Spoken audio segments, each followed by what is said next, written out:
Welcome to Learning Photography with Duck. Here's your host, Duck.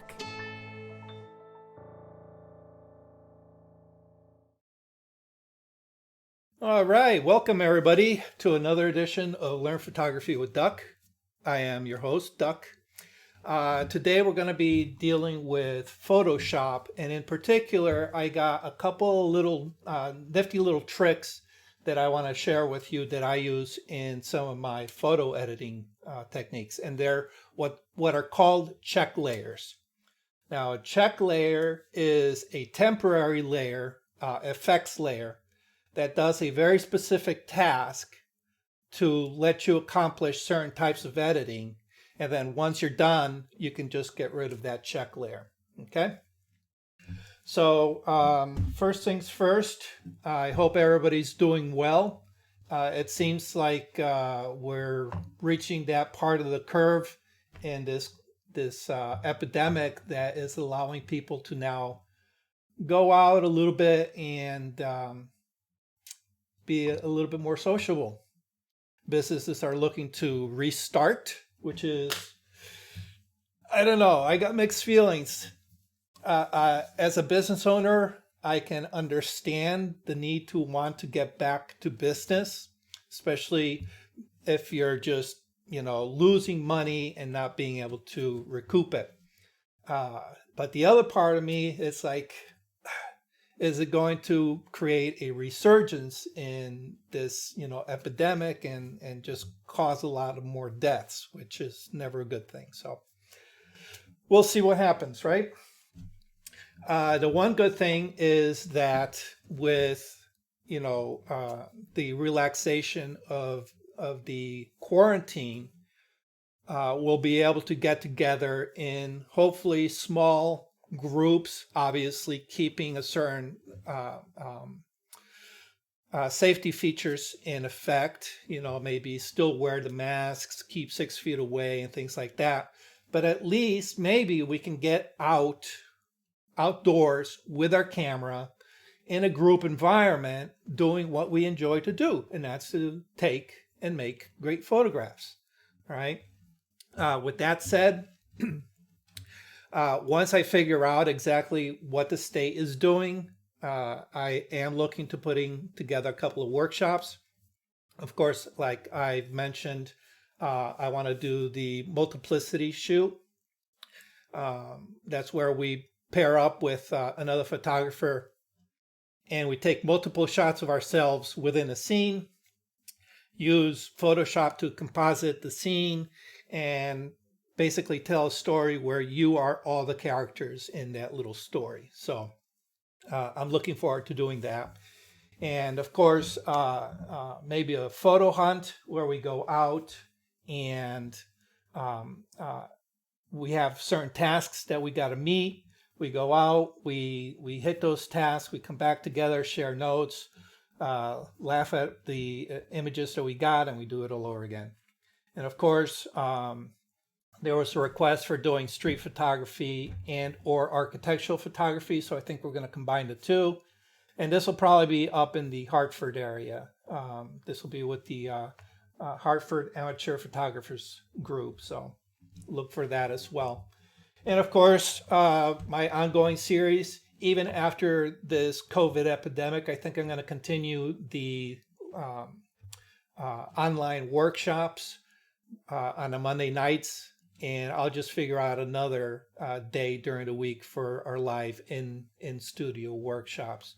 So the first Monday is Lightroom, second Monday, which is today, is Photoshop. And then the third Monday is a basic, I'll do a little talk about a certain topic and then open it up to Q&A. And right now, the fourth Monday is open. I'm open to suggestions. If we want to continue doing something online on the fourth Monday night, we can definitely do something there as well. So anyhow, without further ado, let's get into some check layers. Okay. The first check layer, let me change to my desktop. My first check layer I use all the time as a product photographer. And one of the things that you will realize if you ever photograph anything that has a smooth and even surface is that you're going to pick up all kinds of little bits of dust and lint and hair and just particles that come and cling to the surface. And you can be as clean as possible, but you're not going to get away from all these little particles attracted to the surface. And it's one of the things that just drives me up the wall whenever I'm working with anything plastic, such as the headphones here, or bottles, anything with glass, especially if it's like a wine glass or a wine bottle, or a wine glass if you have wine inside it. Anything that's not transparent really just bounces all the dust and scratches right back at you. Fingerprints. You can't believe how many fingerprints I have to try to wipe off of a product. So this first check layer really helps in being able to visually see all those little spots. Because when you're looking at an image like this in color, you really can't tell where the flaws are. You're looking at the background and the background looks great. The surface of the plastic looks great. The texture is awesome looking. And we can even zoom in on some of this. Let's zoom in, okay? And we can probably pick out a few little things. So there's a little spot there, some little spots here, okay? A little bit of plastic that needs to be fixed there. But overall, it's not that bad, okay? But once we apply the check layer, that's where we can really see where the problems are, okay? Now, this first check layer is fairly easy. It's what's called a Solarization Layer, and it's done with the curves adjustment. So we're just going to come to create a new curves adjustment layer, okay? And what we're going to do is create like a zigzag on this curve by just grabbing a point and pushing it all the way up to the top, grabbing another point, bring it down to the bottom, third point, and a fourth point. So what we're doing is we're making this crazy zigzag, all right? And it doesn't have to be perfect. It doesn't have to be exact. But what this does is it creates what's called a solarization effect, where it just kind of pushes the colors in different ways. And let me zoom out. You can see now, all right, especially on the reflective surface, you can see every single spot of dust. And no matter how careful I was to keep a clean surface, you can see that static electricity just draws the dust particles down and adheres to that surface. So now, all right, oh, here's a little piece of thread that I totally did not see before. All right, so if I turn this check layer off, all right, you can see how dark this is in this area here. It's very easy to miss. With the check layer on, we can see all the texture and we can see all these little dust particles. All right, so if we look, like for example here, we can see this piece of string or piece of thread there. We have something going on here, something here, a lot of schmutz there. All right, so you can see just in this one little area, we can pick up all these discrepancies. Okay. All right, so what I do is I create, let me just get rid of this. To make my life easy, I create an action. And this is what I suggest you guys do.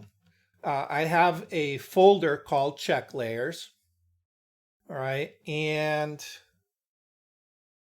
in that folder, I have a variety of check layers. Now, I'm not going to go through all of these today. I'm just going to go through 2 or 3 of the ones that I use all the time. All right, and the spot removal check is one that I use. And all I have to do is select that, click play, and bam, automatically.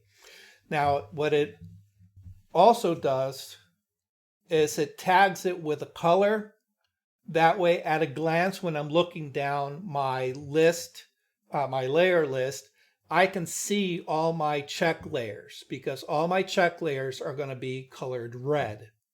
This lets me know at a glance that's a check layer, and that's my dust and scratch layer, check layer. Okay, or you can call it spot removal, whatever you want to do. All right, so that's the first layer, first check layer that we're going to make. Okay. So let me erase this. Okay. And to make an action, you just open up your actions toolbox. All right. And if you don't see it here, you can always go to Window, Actions, make sure that's selected. All right. And it will bring up the Actions toolbar. All right, down at the bottom of that, you're going to see several icons. All right, there's a folder icon that allows you to create folders for groups. There's the play button. The round circle is the record button, and the square is the stop button. So just kind of like in an audio player, you have play, record, and stop. Okay. So first thing we want to do is we want to create a new layer. All right, click on the plus. All right, and the action dust and scratch. Dust and scratch. We'll call it dust/scratch. Okay. And we're going to click and press the record button. All right, what this does is now puts Photoshop into a recording session where everything that you click on is going to be recorded by Photoshop so that way you can use it later. All right, so first thing we're going to do is go to the menu bar. We're going to go Layer, New Adjustment Layer, Curves. All right, and then it's going to give you the option to give it a name. All right, and in this case, this is our dust/scratch.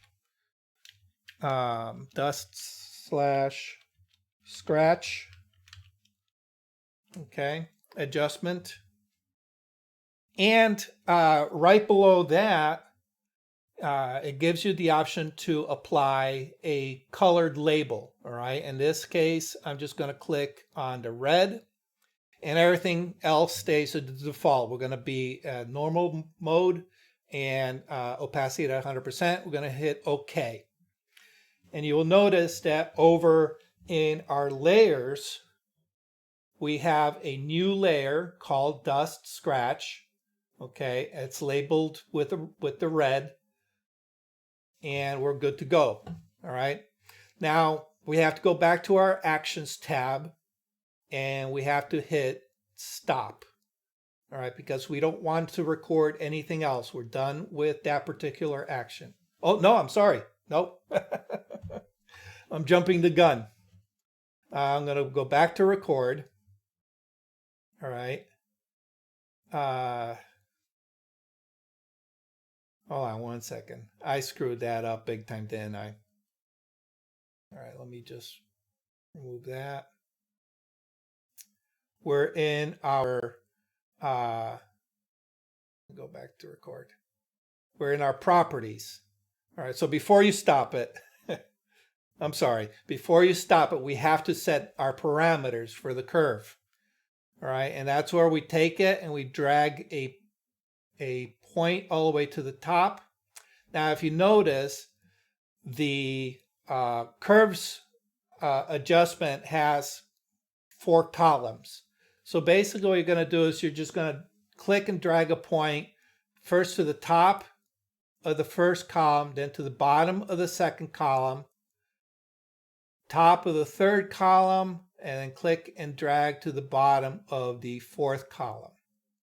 Okay, and like I said, it doesn't have to be exact, somewhere around that. And now we have our solarized curve. Now we can go back to our Actions tab and hit the stop button. Okay. All right, so that creates our dust and scratch adjustment. So, or action rather. So if we take this and I delete it, I can go back to my action that we just created, the dust and scratch. Click on, make sure that's selected. Go down to the play button down at the bottom. Click the play button and bam, automatically adds that for you. Okay. So now the way we use that is this now allows us to really see all these irregularities on the surface of our product.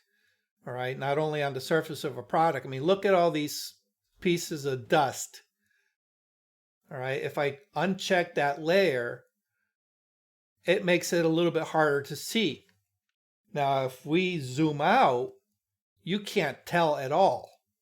It's not until you zoom in that you can start seeing it. And because they are so light and so close to the color of the red, it's hard to make out what's going on. So we turn on that adjustment layer and bam, we can really see all those discrepancies. All right, so now we go down one layer, down to our original background layer, and we're going to create a new layer, new blank layer. All the way at the bottom, create a new blank layer. And we're going to pick our whichever spot healing or patch tool or whatever healing tool you are comfortable with. In my case, I really love the spot healing tool. Adobe's AI kind of kicks in. You want to make sure that sample all layers at the top is selected, or otherwise you're just going to be selecting from an empty layer. All right, so sample all layers. Make your brush size appropriate to what it is that you're trying to fix. All right. And you can use the left bracket and the right bracket to make the brushes bigger and smaller.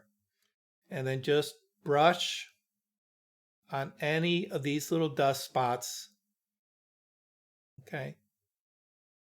And Adobe's AI will automatically sample from around there and patch and get rid of all those little spots. Okay? And it's as easy as that. Once you're done cleaning up your image, then you can go ahead and turn off your dust scratch, and you can see how nicely that's cleaned up. Okay. And if I turn off my dust layer, you can see how they kind of, I don't know if you can see it okay on your screen. Let me zoom in a little bit.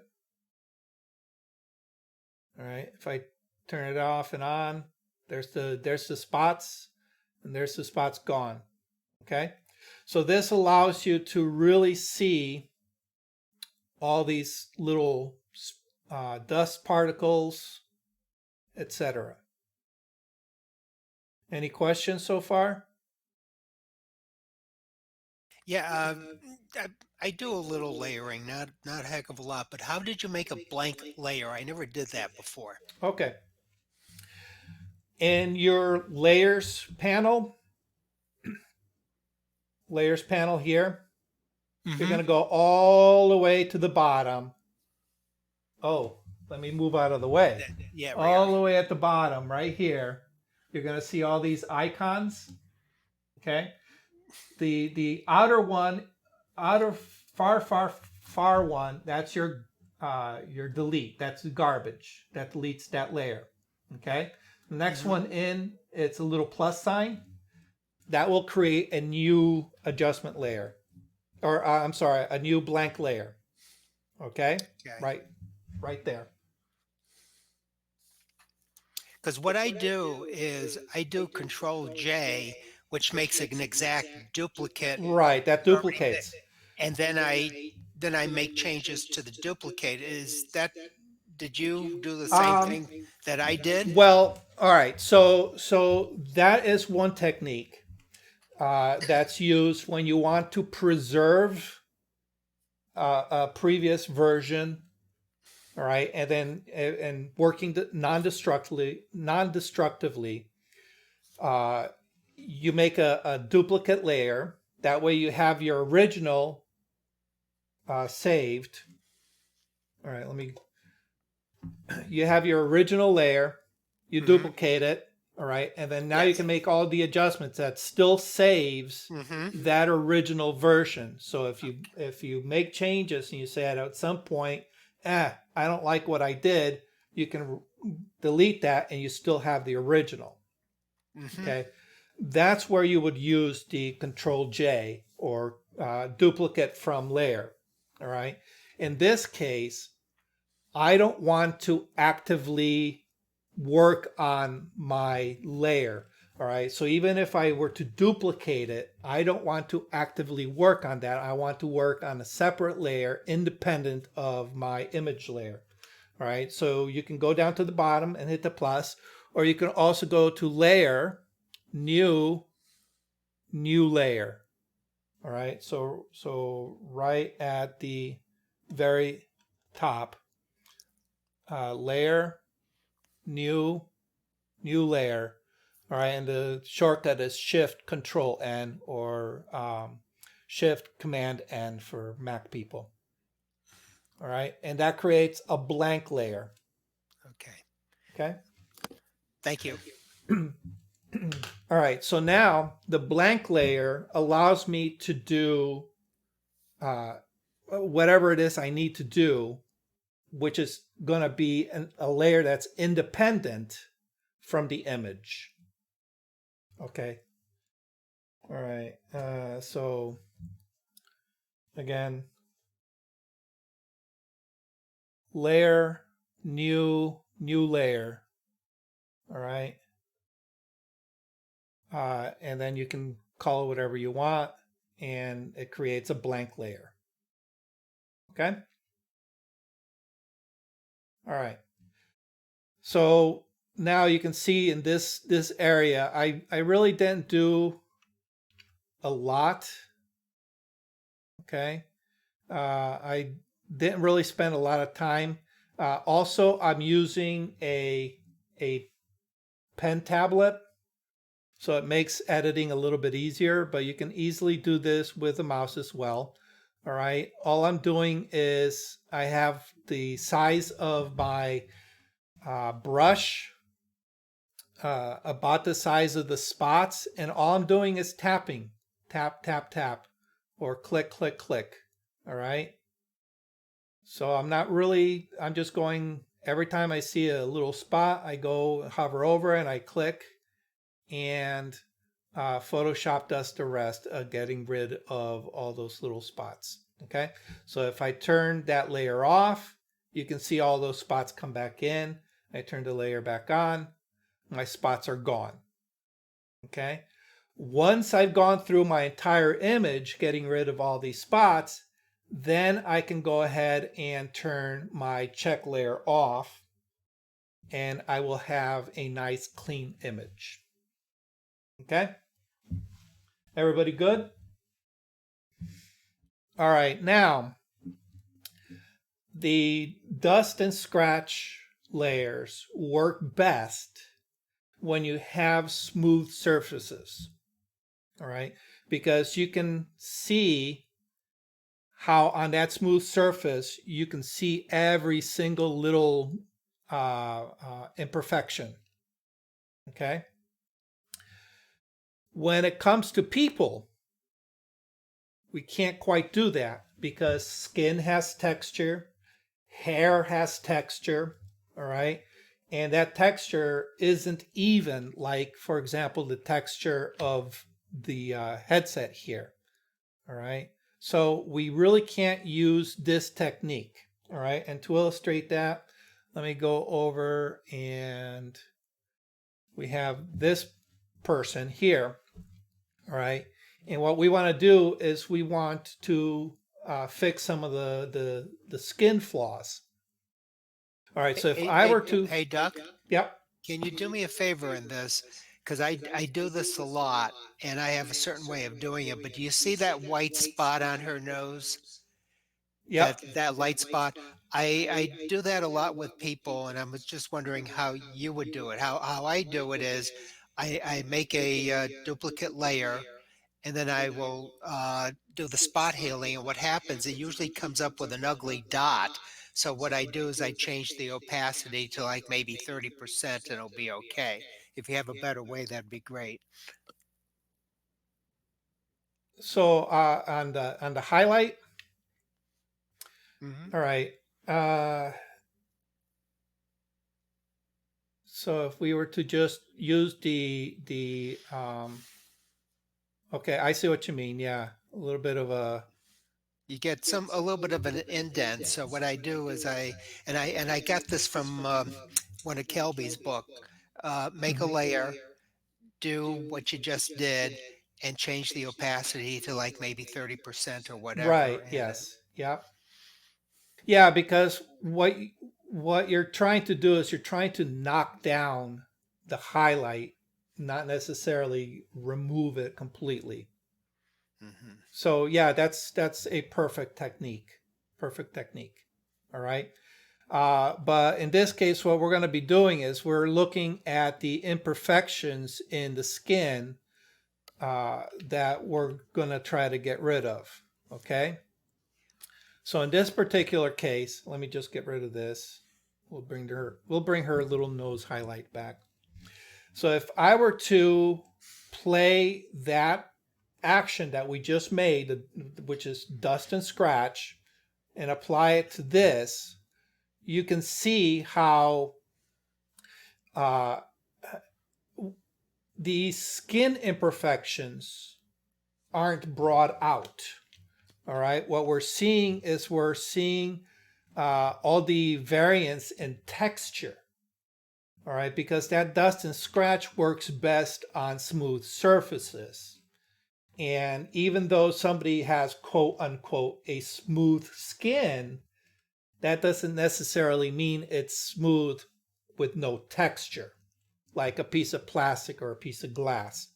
So in this particular case, the dust and scratch check layer is absolutely no good for us. Okay, so let's get rid of that. And we're going to need another option. And that option is what I call my skin blemish check layer. All right. The way that works is we're going to create a new black and white layer. All right. So we go layer, new adjustment layer, black and white.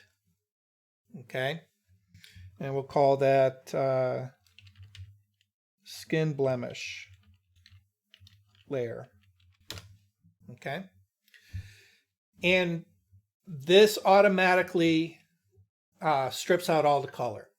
All right. And this is for converting a color image to black and white.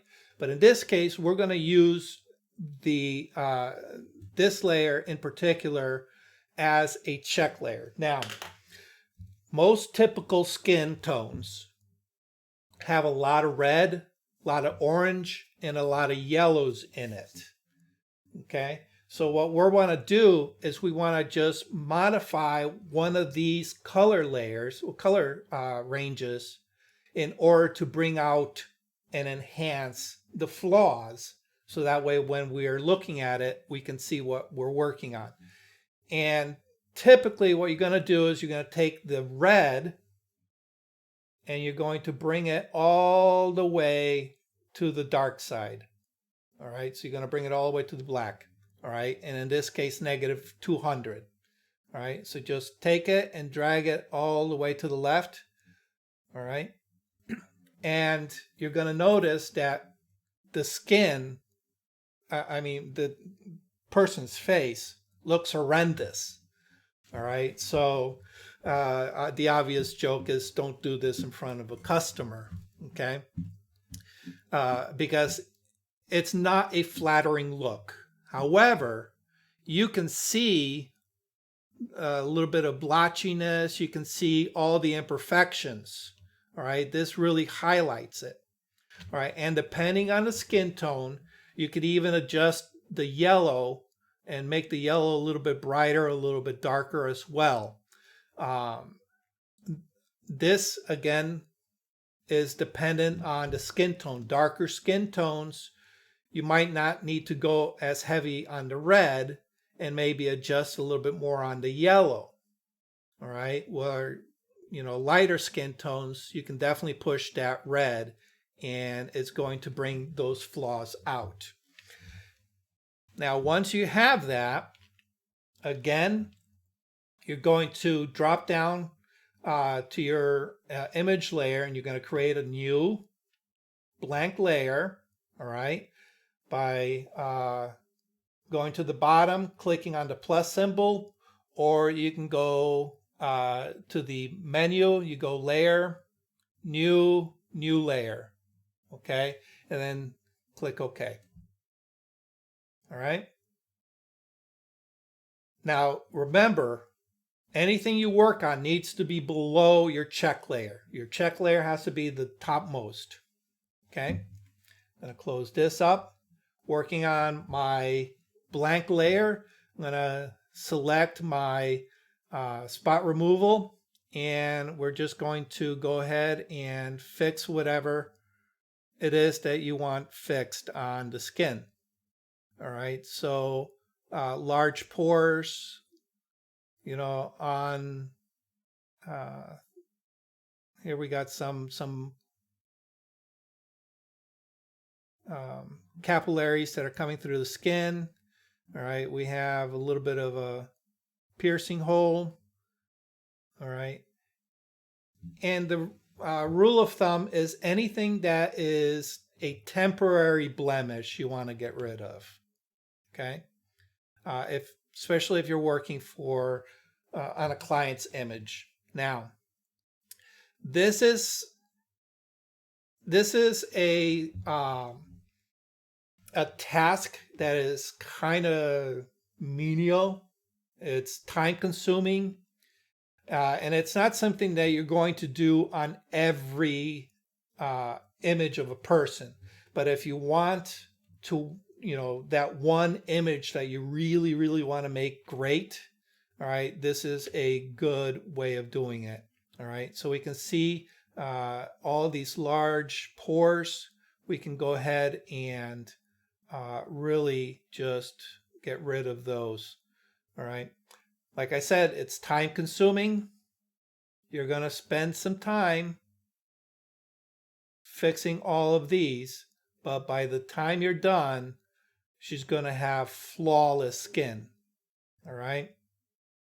Now, typically, I will, any wrinkles, small wrinkles, if they're small wrinkles, I don't mind doing it here.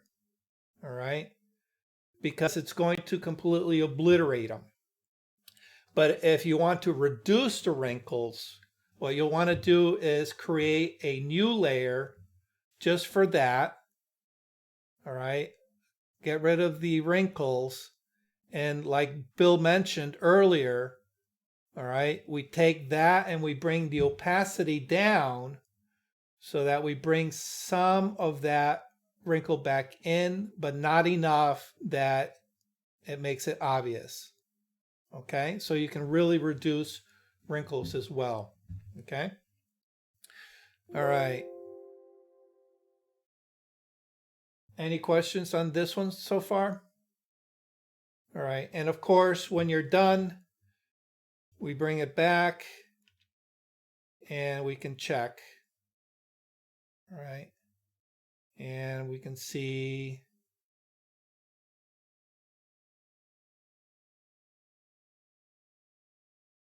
There we go. This is why you pay the big bucks when you go to a private studio, like an Art Ridge, instead of going to and I don't mean to knock them because they're good and cheap, J.C. Penney Portraits. Yeah, exactly. Exactly. Yeah. But J.C. Penney Portraits is good for people who don't have a lot of money and want pictures of their family taken all the time and whatever, and they do a good job, but they don't do any of this type of stuff. oh yeah, no, they won't. They'll throw in a little uh, clarity filter and bring the clarity down a little bit. It gives it a little bit more of a soft focus look. I worked for them for one season. No, they don't even do that. Oh, What you really? see Okay. what you see is what you get, but the prices are really Yeah, good. You yeah. you can't beat the prices. Right. You get But what you you're pay you're for. you know, no matter what business you're in, you're always going to get that. You're going to get the different price ranges.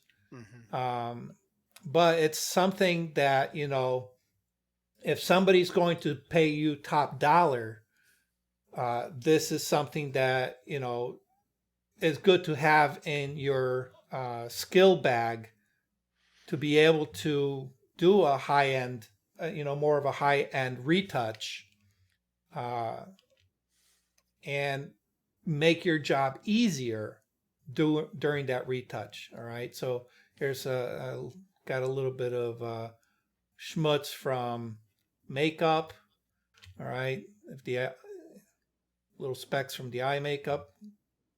All right. Stray hairs you can definitely get rid of because they just really pop out.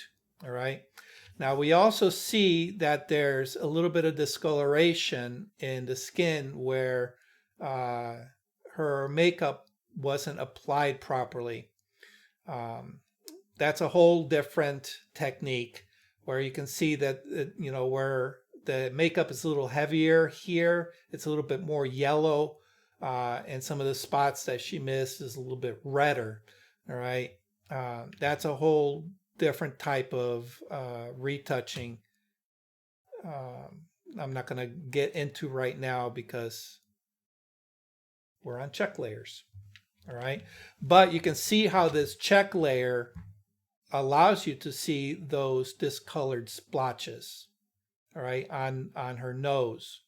All right, so you can go ahead and you can use other tools to correct for that. Okay. All right, so this is, you can see that she has fairly light skin. Okay.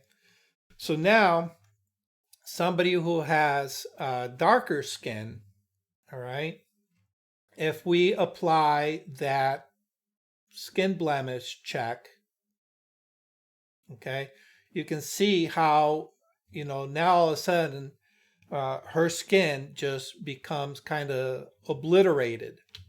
Okay. And what you need to do is cancel that. We're going to build the action a little bit more, what's the word? A little better, a little bit more effective. Okay. All right. So for this, we're going to again start a new action. All right. Let me just get rid of this one here. I don't need that anymore. All right. Our skin blemish check layer, we're going to create a new action. All right. Skin blemish. All right. We're going to start our recording session. Okay. First thing is we're going to create a new layer. Actually, let me pause this for a second. Let me get rid of this layer here. All right. All right. We're going to start recording. We're going to go to our layer. new adjustment layer, black and white. Okay, we're going to name this skin blemish check. Okay, again, we're going to, where it says color, we're going to make that red. All right, now, like I said, red is the color that I use to let me know that's a check layer. You can use whatever makes sense for you, whether it's orange or yellow or blue or whatever it is. All right, but the trick is to be consistent. So that way, at a glance through your layers list, you can see, everything that's red is a check layer. Everything that's blue is, whatever layer. Okay. We're going to hit OK. We're going to bring our reds all the way down to the negative, all the way down to the where the black side. All right. -200. Okay. Next. All right, because you notice how dark her skin is, all right, obviously we can adjust this to a certain extent, all right, but we could also add an additional check layer that we can manipulate, all right, and this one, what we're going to do is we're going to go again to our layer menu at the top, new adjustment layer, and we're going to create a curves adjustment. Okay, we're going to call this skin blemish curves adjust. All right, and again we're going to go color red. Okay, all right, and that puts it right above that one. We're going to, that new layer selected here, what we're going to do is we're going to use the shift key, and pressing the shift key, we're going to select the layer below it. Now we have both layers selected, right? I'm going to right click, group from layers, all right? And we're going to call this skin blemish check layer. Again, make it red, and we're good. And what that does is it takes both those check layers that are going to be working together, groups them into a single check layer for us. So that way we can turn it off, turn it on anytime we need to check. Now, the reason for the curves adjustment is that depending on the person's skin tone, if she's really, really dark, all right, by adjusting the red down, it may not bring out all the flaws that we're looking to correct. All right, so if we notice that in order to start seeing some of the flaws in the skin, we have to really remove a lot of that red out. Okay. We have to shift the luminosity of that red channel, all right? That makes it difficult to see in the areas that are really, really, really dark. That's where the curves adjustment comes into play, because we can take our white point, all right, and that's the bottom right-hand corner. There's this little slider here. That's our white point. We can take that white point and bring it to the left, okay? And it allows us to brighten up the image, all right, without having to really mess with this red slider, all right? And we can now see all those flaws a lot better, all right? So here it is with my white point set, and this is what it looks like without the white point. See how difficult that is to see? With the curves adjustment, it makes it a little bit easier, all right? Once that's done, we drop down to our original layer, create a new blank layer, select our spot healing brush, zoom in to where we want to. Let me move this out of the way. And we can go ahead and start fixing all these blemishes.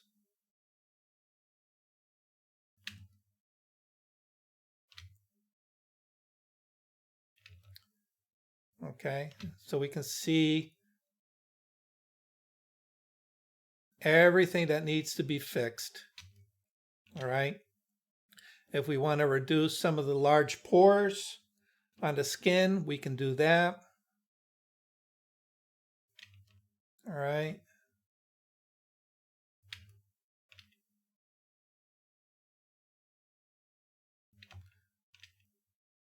And it makes it very, very obvious where all these areas that need to be fixed are. All right. She plucks her eyebrows, but you can see where some of the hair is starting to grow back in.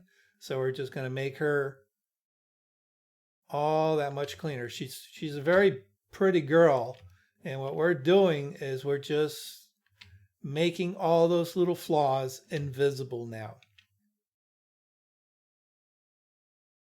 And that check layer allows us to very quickly go in and clean up all those areas.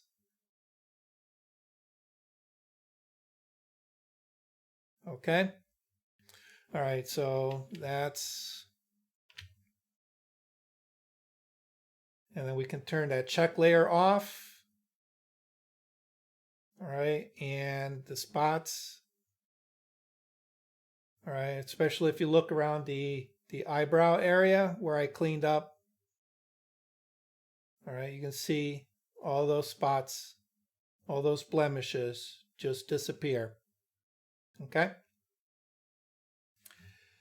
Any questions on that? Anybody? We're good? Okay. All right, the last one, the last one I want to discuss, let's come back to this one, turn this off. The last check layer is a luminosity layer. And this is very useful with like dodging and burning. It's great if you're doing like landscapes or if you're doing, you know, like portraiture or, you know, full body shots where you're going to be doing a lot of dodging and burning in order to manipulate the light to bring the focus, you know, appropriately. All right. In this case, let me just, let me close this one up. The Luminance Check is a very simple check. All right, just get rid of that. All right, Luminance Check. All that does is it creates a neutral layer, color layer. All right, and it basically removes all the color influence from it. All right, now it's a little bit different than just adding a hue saturation layer. All right, let me get rid of this. Let me hide this, and I'm going to make a hue saturation layer in this one. And I'm just going to bring the saturation all the way down. Okay. So we bring the, by bringing the saturation down, we're effectively removing all the color from our image. Okay. Basically converts it to black and white. The problem is certain colors look different converted to black and white than converted to a luminance scale. All right. Luminosity is how bright or how dark something is. All right. That doesn't necessarily mean that a certain color, when you have the color stripped out, it retains its luminosity. All right, so here is the headset with, just saturation removed. And this is with the luminosity. All right, you can see, actually, let me see. We don't have much difference here because my image, fortunately, was pretty evenly lit. All right, but what you're going to find is, let me see if I can illustrate this better.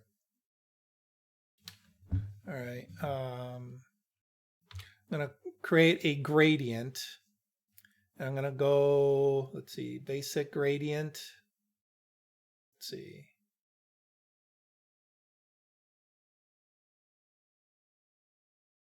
Okay.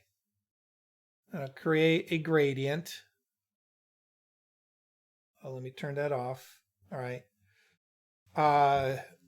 This is just a gradient that I pulled from the default gradients in Photoshop.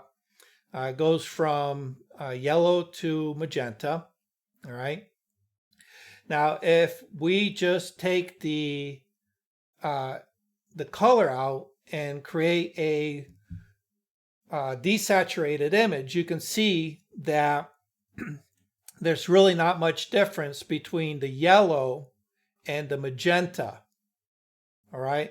Although if we look at it, it looks like the yellow is brighter than the magenta. All right. So if we do it with a luminosity check, oh, it still looks the same. Okay, prove me wrong. Let me see if I can make that a little bit more obvious.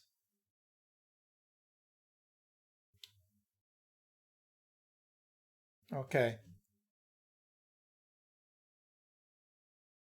All right.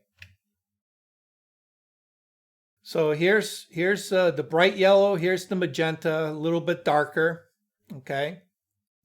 We can see that that's a big difference between how we perceive the luminosity of the yellow versus the luminosity of the red. The yellow to our eyes looks brighter.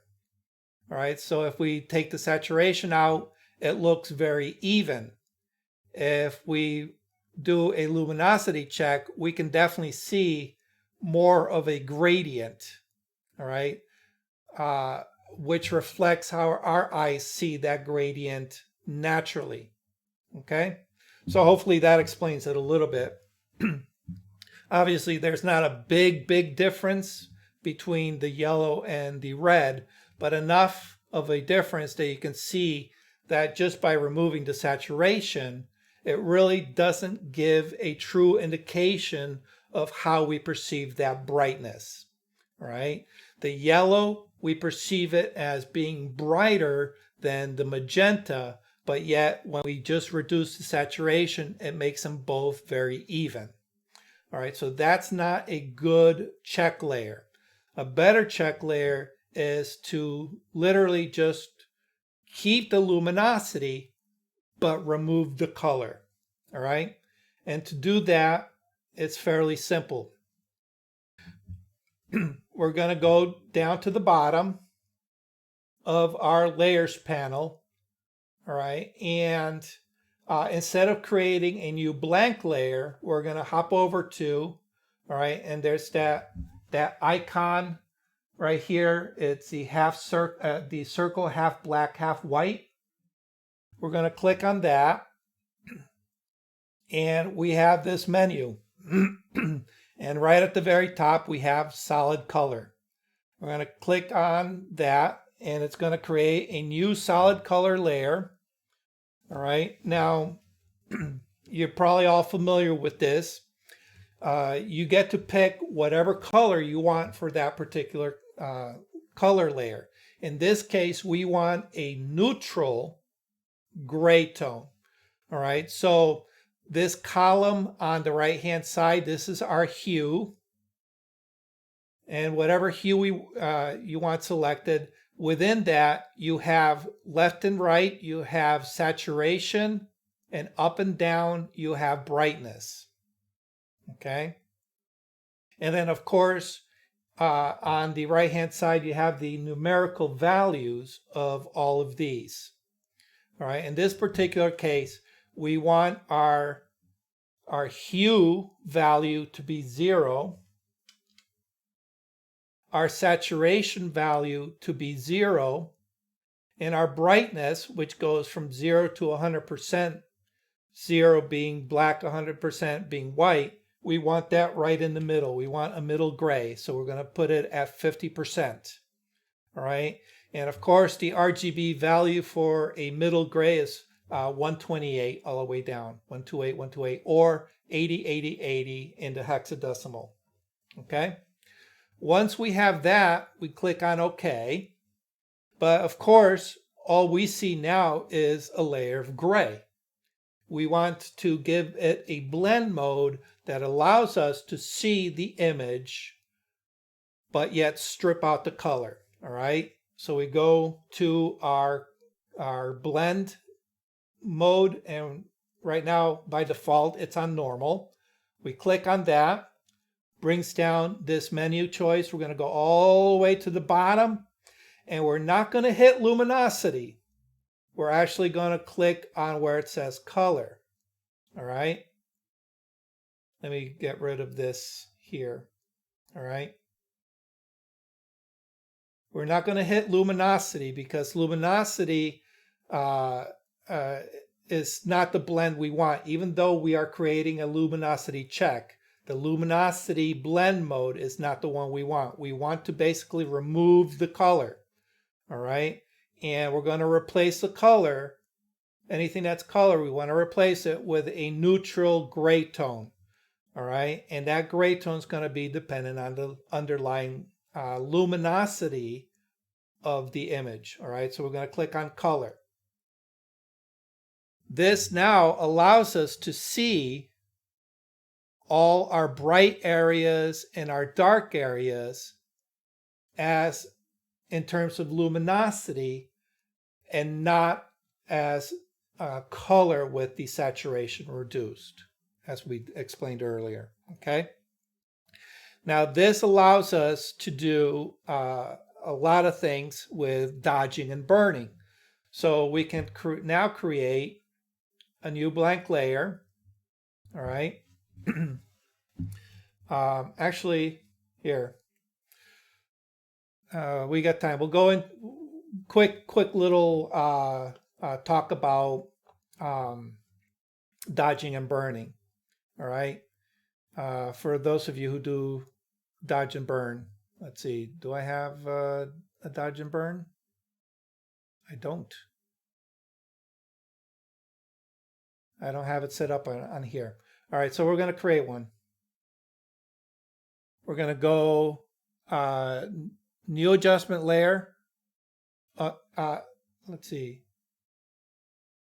Now we're going to do a new blank layer, and we're going to fill that with neutral gray. So layer, new fill layer, solid color. All right, and dodge and burn. Okay,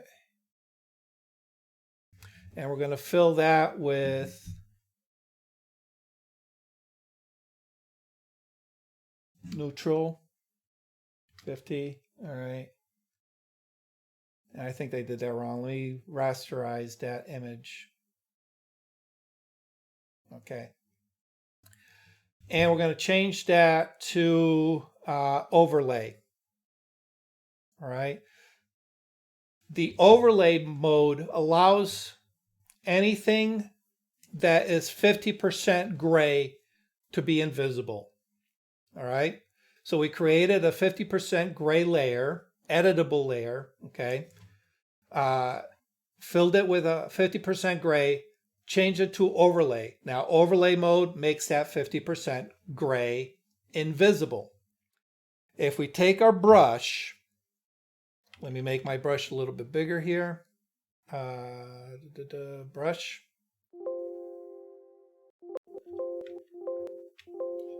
Make my brush bigger. Okay. And if we go to our default colors, all right, this little icon with the black and white square, if we click on that, it sets it to a default black and white. Black is the foreground, white is the background.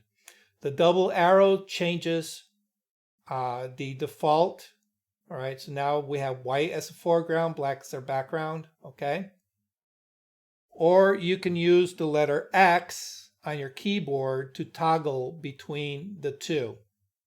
All right, so whatever the foreground color, that's what you're going to be painting. All right, I have my opacity set at 100%.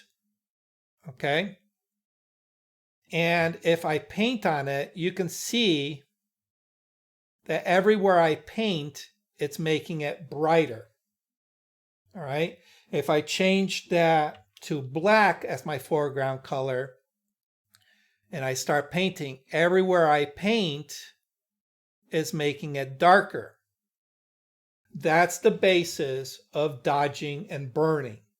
Dodge makes things lighter, burning makes things darker. It's a holdout from the old Lightroom days, okay? Or darkroom days, rather. All right, so let me Control Z, remove that. All right, so now if we take our brush and make it nice and soft, and we take our opacity and make it 10% or even 5%, all right? Usually with dodging, you want to be at about 10%. Burning, you want to be about 5%. But it depends on your image. But I'm going to keep it at 10% so you can see what's going on here. All right, I'm going to make my default black. Oops, my default is black. I'm going to change it to white. Letter X changes it to white. And anywhere I want to brighten an image, all I have to do is start painting. Okay. And I can control the size of my brush, right? And I can make, like, for example, these highlights. I can make my highlights brighter. All right. Or if there are no highlights, I could even add highlights.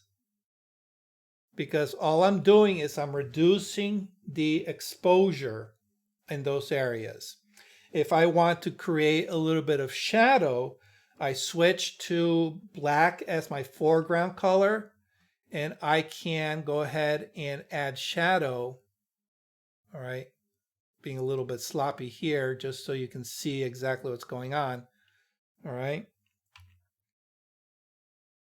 And if you want to remove anything, you can just change your brush to a middle gray and paint back in. All right, and this allows you to do some dodging and burning on your image. Okay, so let me put that underneath. There we go. All right, so that check layer allows you to really see that luminosity on the underlying. Oh, I deleted the wrong one. That lets you see the luminosity of the image that you're working on. All right, so here, if I want to really darken this in, all right, without being influenced by color. All right, now this isn't necessarily the way everybody wants to work, all right, but it's another way of doing it. Okay, some people just, would prefer.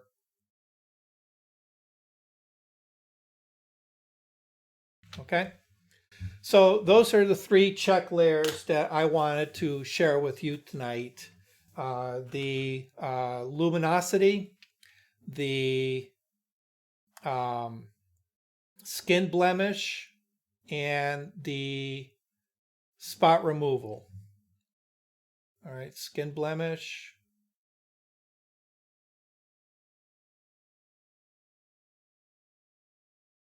The luminosity and the spot removal. Okay. Any questions? And like I said, you know, you want to create actions from these. Okay. Oh, actually, I got a pro tip for you. I almost forgot. This spot removal check layer. All right, let me just remove all of these. Okay. Like I said earlier, the spot removal tool is the one that I use all the time because I do a lot of product photography. All right. Now, I do have it built in as an action. All right. But sometimes if you're moving really fast, a lot of people find that it's easier to just go ahead and create a check layer and make these changes. All right. But even that still takes a little bit of time. However, you can create a preset, all right here within your curves adjustment tool. All right, and you can see I have one here that's labeled as dust scratch. Okay, so all I have to do is a one click on that, and it automatically creates that solarization curve for me. It doesn't format it with the color, and it doesn't change the label that an action does. But this is a quick and dirty way if all you need is a quick temporary layer that you're going to use and then immediately get rid of.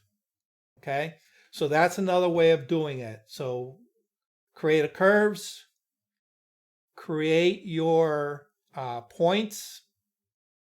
Once you have your points set, what you're going to do is come up to the menu, the little hamburger menu symbol all the way in the upper corner of the tool panel. Click on that.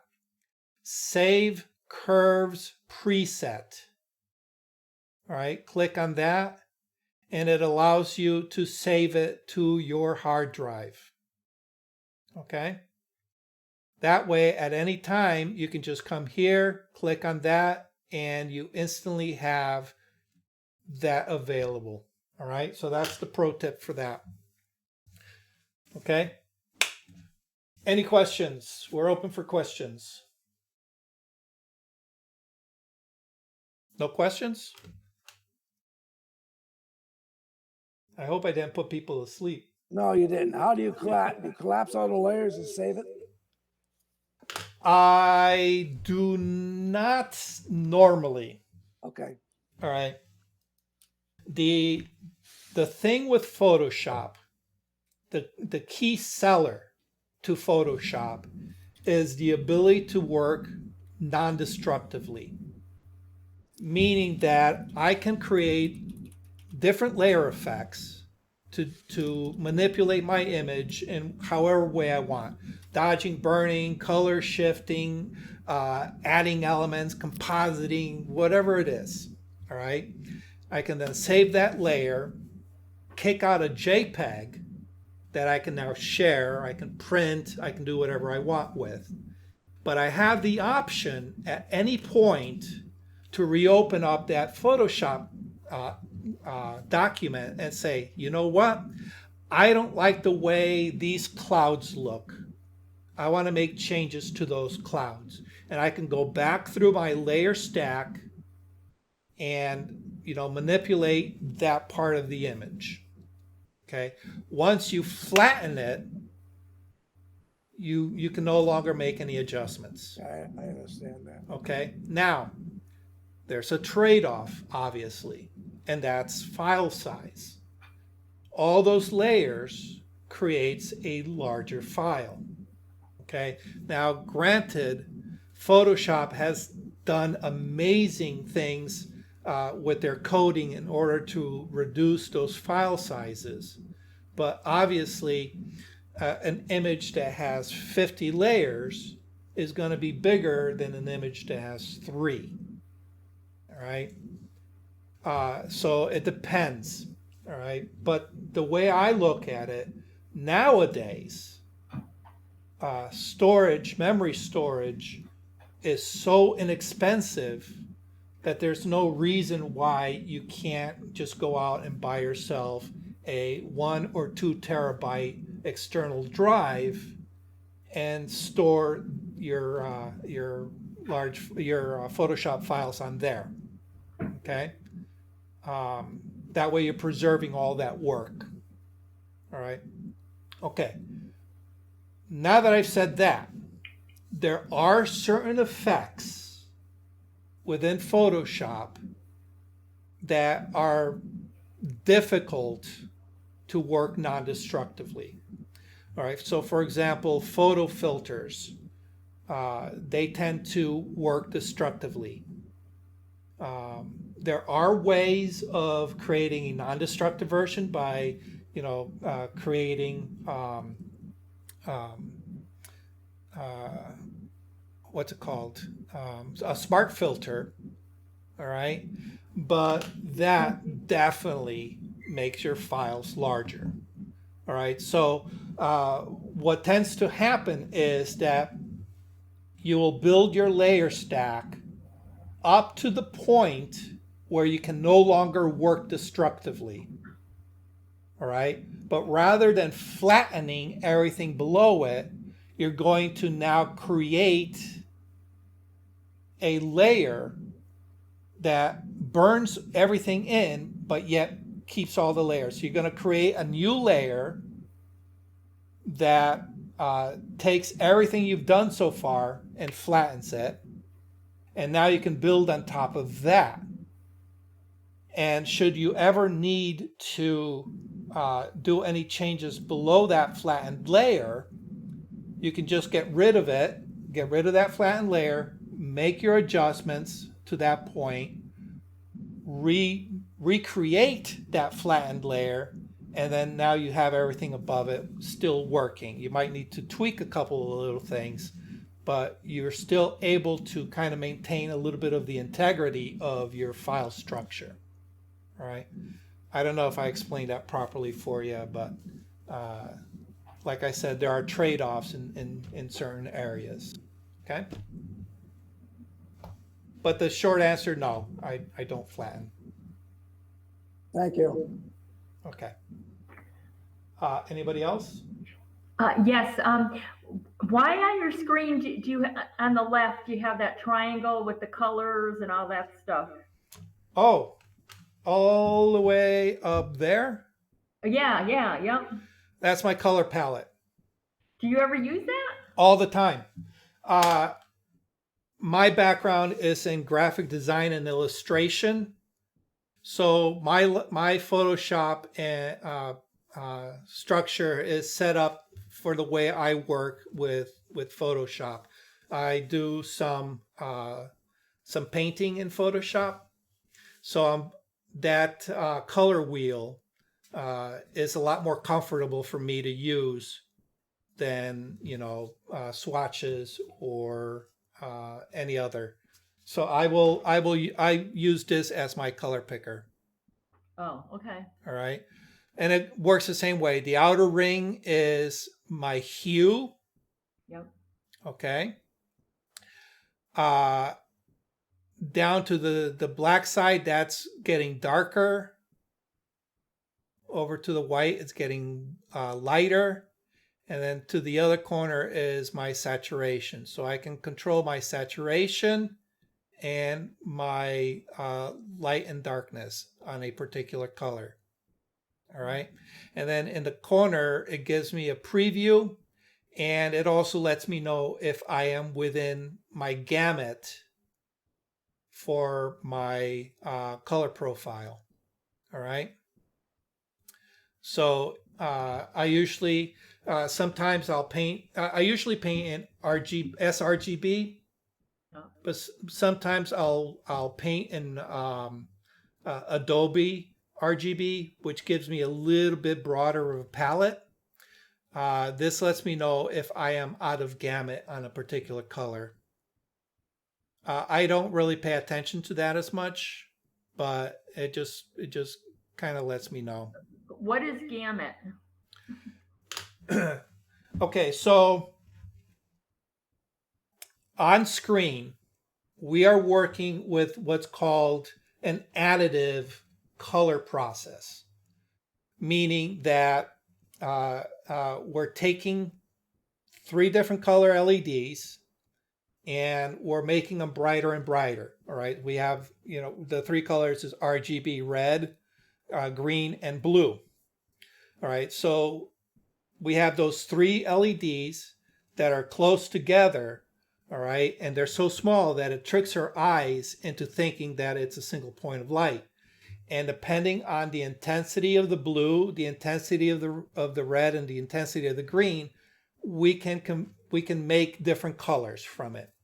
And of course, if we do not put any light on those LEDs, they're black. Obviously, turn off a light bulb, it's black.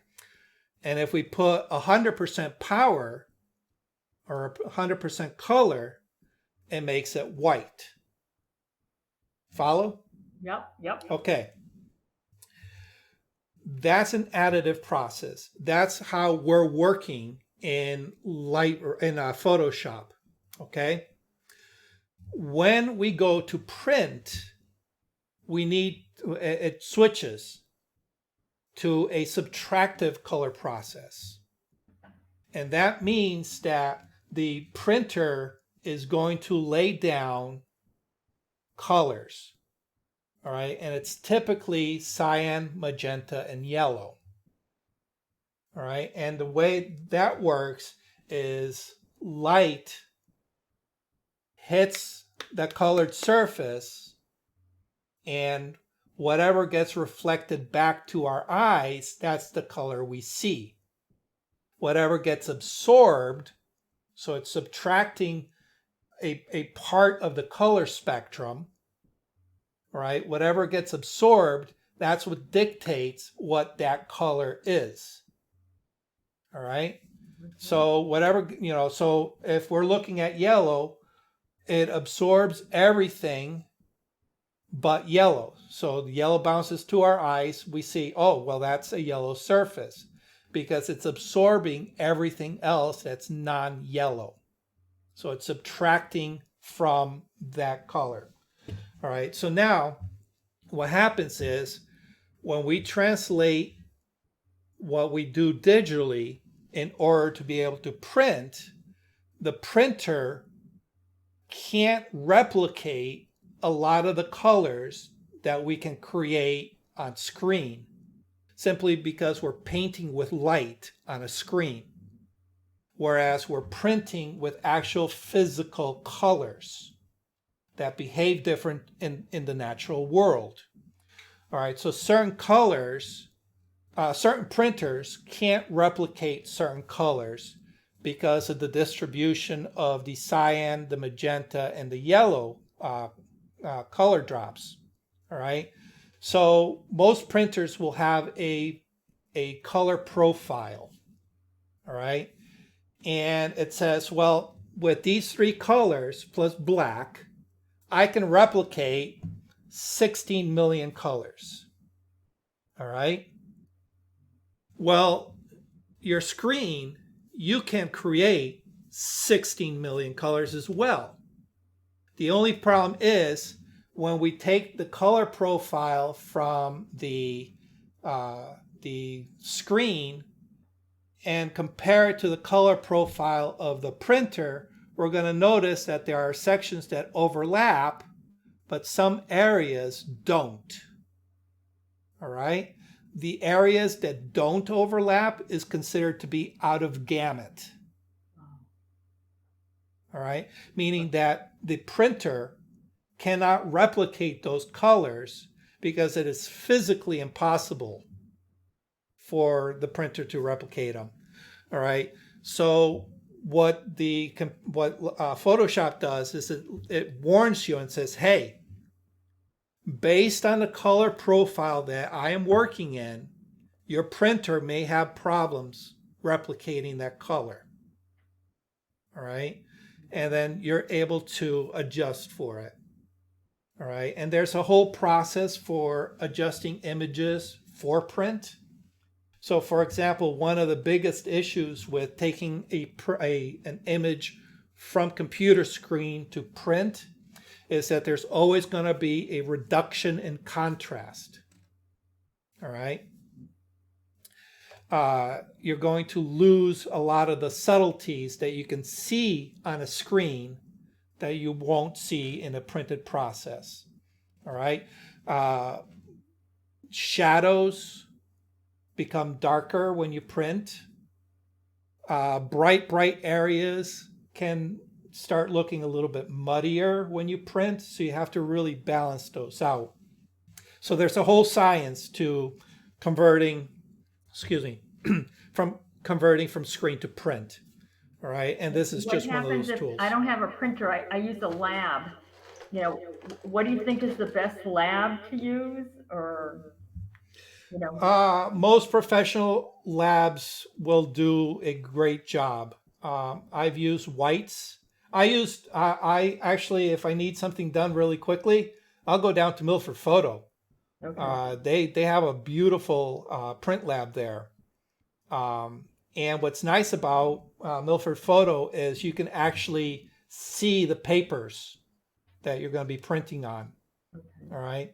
And what they do is they will convert your file from whatever format you give them, whether it's sRGB or Adobe RGB or ProPhoto or whatever, and we'll convert it to the appropriate printer profile. So you don't even have to worry about it. They'll do it for you. Okay. Right. Yeah, because it just seems complicated. I do everything on a laptop, and so I want the most space to be the image that I'm working on. Right. Yeah. Now, there are certain things that you can do to make a recommendation on a lab. Carol lives closer to Hartford. If you want to go to Hamden, go online to ctprints.com. You can submit your photo online, and if you subscribe to their service, it stays in their cloud or their server or whatever. It's ctprints.com. That's a website, but the place is Ross Imaging Center in Hamden. It's near Kohl's. Oh, there you go. The reason why I'm saying that is because I live basically up the street. They used to be closer to me.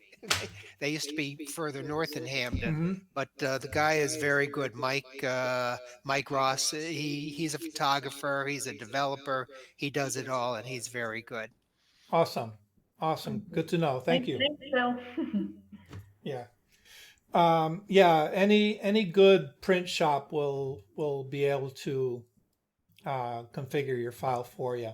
But like I said, you can make things easier. The first line of attack is to work with a calibrated monitor.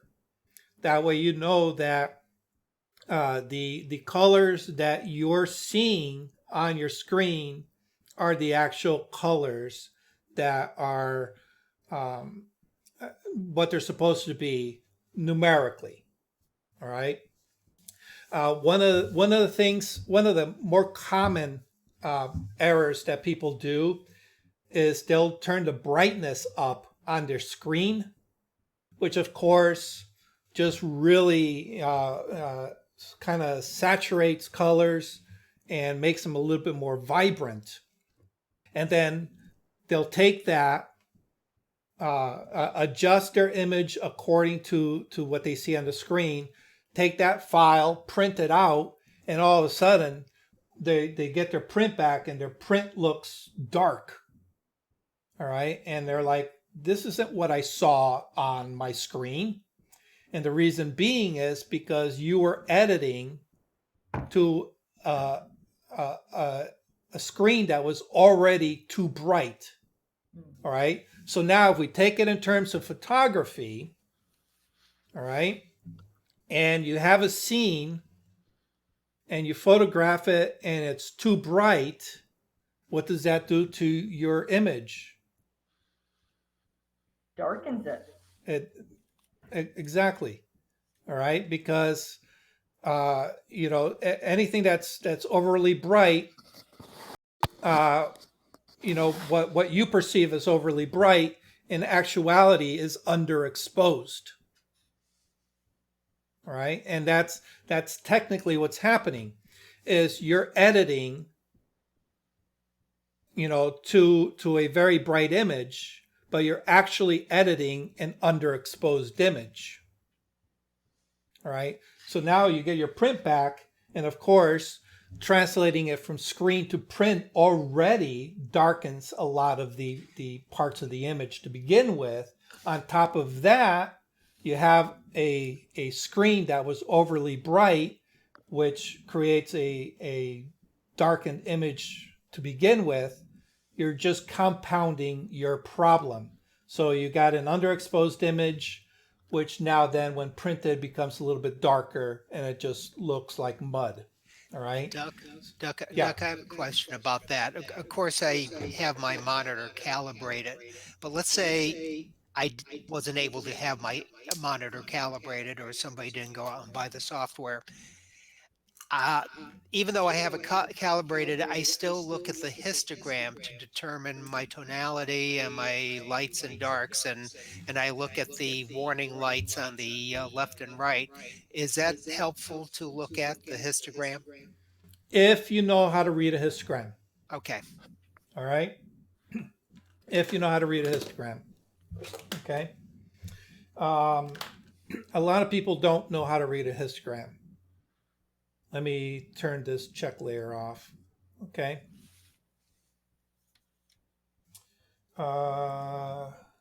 Here's my histogram.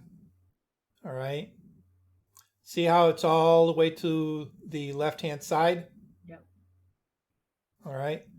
A lot of people might say, well, that's underexposed. All right.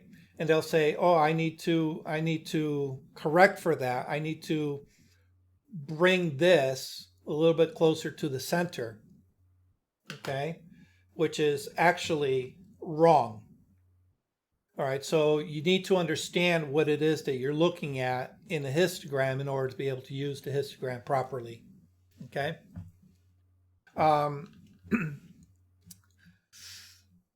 There's nothing wrong with editing to a histogram, all right, but just don't rely on it 100%, all right, because that doesn't necessarily give you the best artistic representation of your image, all right, even though it may be technically correct, it may not be artistically correct. Hopefully that made sense. Yeah, that made sense. Because sometimes, even though I have dark warnings, there's sometimes I want a lot of darkness in my photo. But I have another question about calibrating with Color Monkey. The contraption that you use initially to capture the light, it says put it next to your monitor. If I put it right exactly next to my monitor, in front of my monitor to the left, it will give a different reading than if I move it a couple of inches away from the Right. monitor. So Yeah. where All should right. I So place that contraption? okay. So that little device, you're talking about the one that goes on the screen first, and then you flip it and set it on your desk, right? Yeah, you put it on your desk first, and then you flip it, and then you put it on the monitor. Okay, right. All right. You want to place that at your working location. All right. So usually I work about an arm's length from my screen. All right. So I will place that device where I sit. Okay. All right. under the normal lighting condition that I would be using when I'm editing. All right, because what this is doing is it's taking the ambient light, it's taking a reading of your ambient light, so it knows how to set the brightness of your screen accordingly. All right, now here's the kicker. If you edit during the day, that reading is going to be different than if you edit at night. So you have to be aware that there are going to be two different profiles depending on the time of day that you edit. So it's not a one setting catch-all thing. All right. Thank you. All right. All right. Any other questions? All right. So hopefully you have a few more tools in your tool bag for editing. Like I said, this dust and scratch check layer is the one that I use all the time, simply because it really brings out all the problem areas on your image. All right, but this is best with areas of flat color. All right. Oh, if you have dust spots, if you do landscape photography and you have dust spots, this check layer will show you every single spot on your lens or on your sensor. All right. So this is a good check layer to get rid of sensor spots. Okay. If you're doing skin retouching, the skin blemish check layer, which is just a black and white conversion with the red brought all the way to the dark side. So it's a very simple check layer. All right. And it allows you to see all the discrepancies in the skin tones. All right. And of course, if you have darker skin, I recommend setting up that curves adjustment in order to compensate for the darker skin. Okay. And the luminosity one, I don't use all that often. I just thought I'd share it with you because, you know, people who do landscape, that might come in as something that's handy. Okay. All right, guys. Thanks for... Thanks. I'm going to try this tomorrow. I'm sure I'll have questions. Yep. And if you have any questions, you know, feel free to reach out to me. One of the things that I recommend is if you can, go to photomentorist.com. It's a photography forum that I belong to. You're more than welcome to post your questions there. If you have any questions about any of my workshops, you say, hey, you know, I tried doing this with this image and I'm having a hard time. I can't get over this hurdle. Can you help me out? I'll be more than happy to answer your questions. You can also get feedback from the community. So if you have people in there that have, you know, resolved that particular image, they may say, hey, this is how I solved it. All right. It's also a great way of getting feedback on composition, not just editing, but like a composition, subject matters, things like that. We've had people that have put together books based on feedback from the community.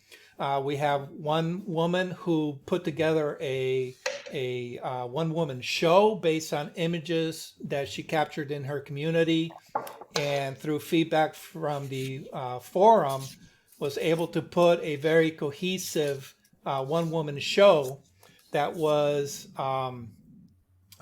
sponsored by her local Audubon Society, and it was fantastic. You know, we're trying to get her to put together a book as well. So it's a great support group. It's a great way of learning. And also, one of the best ways to learn something is to teach it. So if you know something, you can share that experience with somebody else. You can pass your knowledge forward. And it also helps, firm it up in your own mind as well. So please go ahead and join. It's free to join. photomentoris.com. All right. I'm recording this session, so hopefully if everything went okay, I'll be uploading it to YouTube. You can find me, just do a search for Learn Photography with Duck on YouTube. And I have a few past episodes up there. I'll be putting this one up there as well, all right? And of course, if you like what I do here on these Monday night workshops, you can show me love and support by joining my Patreon page. Just go to Patreon, do a search for Learn Photography with Duck, and any donations would be greatly appreciated. All right. So with that, if nobody has any questions, we'll close the session. Thank you, Doug. You're quite welcome. Put these to good Doug. use. All right, and of course, you can also ask questions on the Facebook page. Thank you. Okay. All right, Thanks, guys. Doug. Bye. Have a good one. Be safe out there. You too. Bye-bye. Thank you for watching Learning Photography with Duck. Brought to you in association with Milford Photo, your local full-service camera store. Located in downtown Milford, Connecticut, Milford Photo offers you a personalized shopping experience. From the latest camera gear to printing and framing services. And, of course, educational workshops to teach you the finer aspects of photography. Don't forget to tell them Duck sent you.